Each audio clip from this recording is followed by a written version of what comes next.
Hi, this is Heidi from Garden Crossings, and Rod and I should say mostly Rod, is working in the landscape here at the Northern Michigan Garden. And I wanted to just show you what he's been working on. So this garden area here is kind of a three-tiered garden, and we're working on the middle tier right now because that's the tier that is most easy to work on. So we're starting with the easiest thing. The bottom tier also would be easy to work on, but we're not sure what we want to do there. And also we are looking at getting some natural rock stairs probably put in, or steps put in along the drive, because this is a pretty steep drive, and when it gets wet it gets slippery. So we want to put some little stairs in along the drive there. So this bottom level, this will be probably a project for next year. I can envision us putting some of the hardy hydrangeas in there, maybe like Limelight or one of the newer ones. It's just something a little bit taller, because that's a pretty tall wall there. It's about 5 to 6 foot tall, depending on where you're standing at. As you walk up the drive, you can see this area here has a lot of just kind of hodgepodge stones and stuff. And that was done because the drainage here is terrible. I mean, this hill is huge, so the water and the dirt just runs down. So they put a lot of little stones and stuff just to kind of break up the flow of things. And they had a couple plants planted in here, but nothing that really was doing super great. So we are going to have somebody hopefully come in and place some like stepping stones, or not even stepping stones, but like kind of big flat boulders along here that will create kind of like a stairway down. Right here in this middle garden, this is the area that we're currently working on. And Rod went through, ripped out all the plants and such that were in here. A lot of the plants that were planted in here were more of like your drought tolerant, deer resistant, just kind of old fashioned things that they were fine, but not exactly what we looked for when we were planting a garden. So we went through, ripped it all out and wet it all. There wasn't a whole lot of weeds in here, and just flattened it all. And so then what we did is we went through and kind of put our, we'll call them like our anchor plants or foundation plants in, which would be more like the shrubs. So I'll take a quick little walk through and point out the different shrubs that we planted in here. And then I'll go through and talk to you about the perennials and the annuals. So we'll start off here kind of where Rod's standing right now in this corner. This is where the stairs are going to hopefully come up at some point. So we really didn't do a whole lot with this stuff in here because we want to keep that in there to hold the soil, but this will all get ripped out eventually. So what we're starting with is some spirea. This is double play doozy. Then we did the desert plains grass. Next to it, we did the mini mauvet hydrangeas. So in this area here, there was enough for 2. On the other side, there's 3.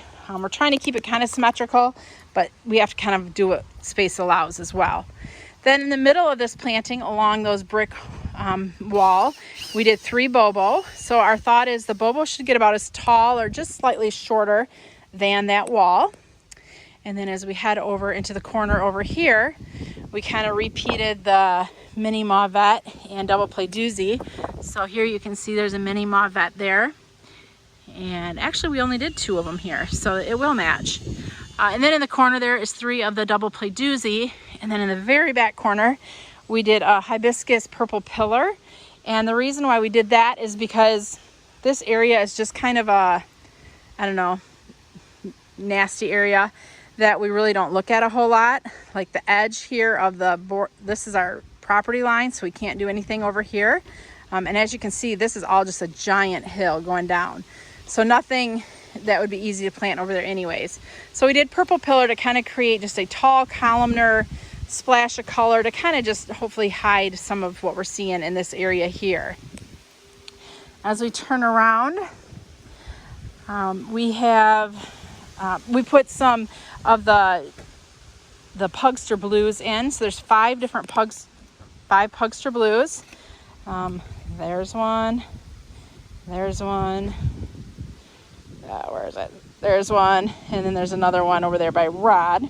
So 5 Pugster blues, so that kind of carries that color throughout the garden.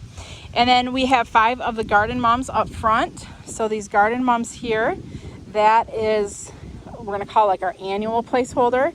So those will be great fall color. And then in the summer, those will get replaced with the bubblegum vistas. So our thought is that the bubblegum vistas will really just line the front of that huge retaining wall, and then hopefully even maybe trail over the edge a little bit. So we think that would look kind of cool. And then we took a bunch of perennials and just kind of popped perennials in just for some more color to kind of carry throughout. So along the edge here, we did some of the new Proven Winners creeping phlox. There's 2 in there right now, and it looks like there's room for probably another 1. So we'll put another one in there. And then you can see there's Monarda right here. And then we did some of the opening act phlox around that rock. Opening act phlox is pretty, that'll spread. So I'm hoping that'll kind of spread around that rock nicely. Then what I did is I took all of our coneflowers. There's probably about 15 or so coneflowers. I took one of every one, and I just kind of created kind of like a meandering, flowing path through the garden, up over here, around the rock, kind of in through here, and then down and around. So we'll have coneflowers that just kind of meander through this whole garden. And then also we have some of the white opening act phlox here in front of the rock.